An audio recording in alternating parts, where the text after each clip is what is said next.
அதெல்லாம் வேணாம். நீ கட்டின புடவையோட வந்தா போதும். உன்னை நான் பிரின்சஸ் மாதிரி வாழ வைப்பேன். கௌதம், நீங்க இப்படி சொல்றீங்க. ஆனா நான் அப்படி வந்தா உங்க அம்மா என்னை ஏத்துப்பாங்களா? அந்த கவலையெல்லாம் உனக்கு எதுக்கு?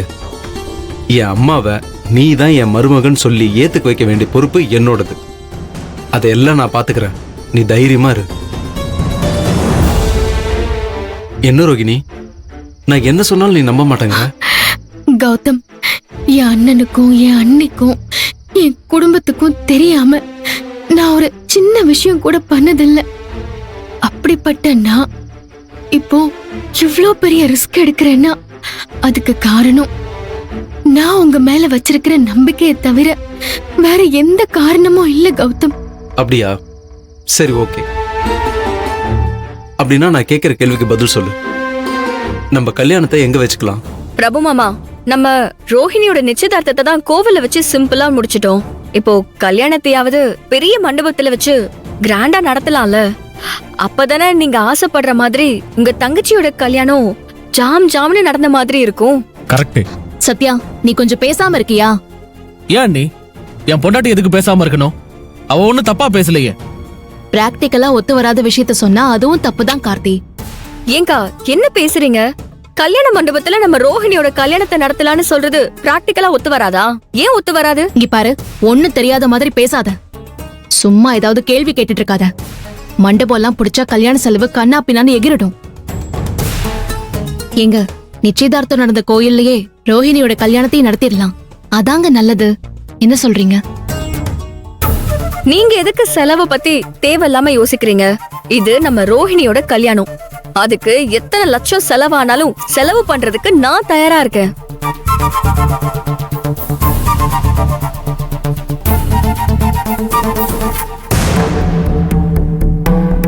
நடக்க போறது நம்ம ரோஹிணியோட கல்யாணம் தான்.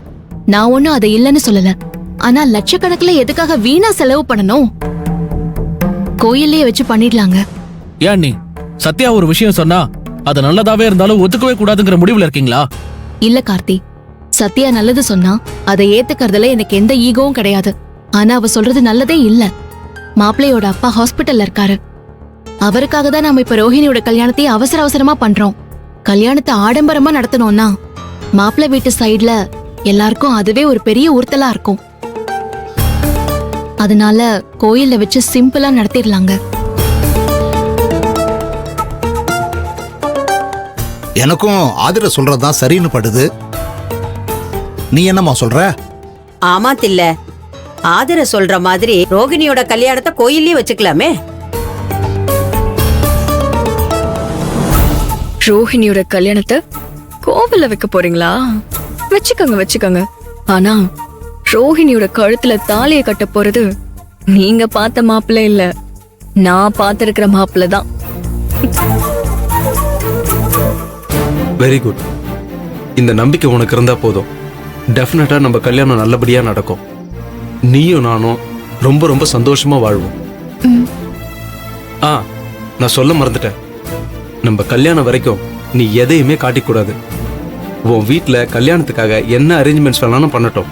நீ அதுல விருப்பமும் சம்மதமும் இருக்கிற மாதிரியே நடிச்சுக்கிட்டு இரு. உன் வீட்டுல குறிச்ச அதே நாள்ல அதே முகூர்த்த நேரத்துல நம்ம கல்யாணம் நடக்கும். இனிமே உன் கண்ணில் நான் கண்ணீரே பார்க்க கூடாது.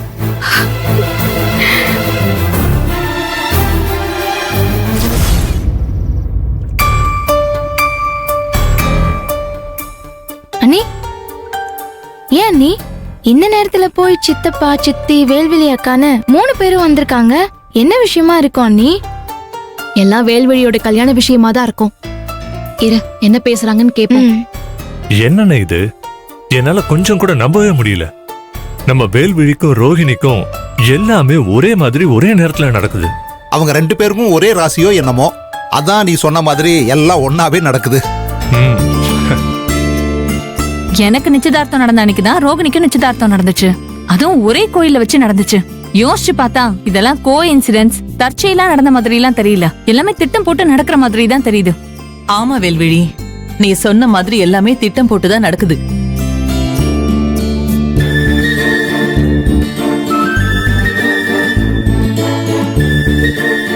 சின்ன மருமகளே, என்ன சொல்ற? யார் திட்டம் போட்டு இதையெல்லாம் நடத்துறா? வேற யார் அத்தை? எல்லாம் அந்த தெய்வம் திட்டம் போட்டுதான் இங்க ஒவ்வொன்னா நல்லபடியா நடந்துட்டு இருக்கு. அதத்தான் சொன்னேன். ஆமா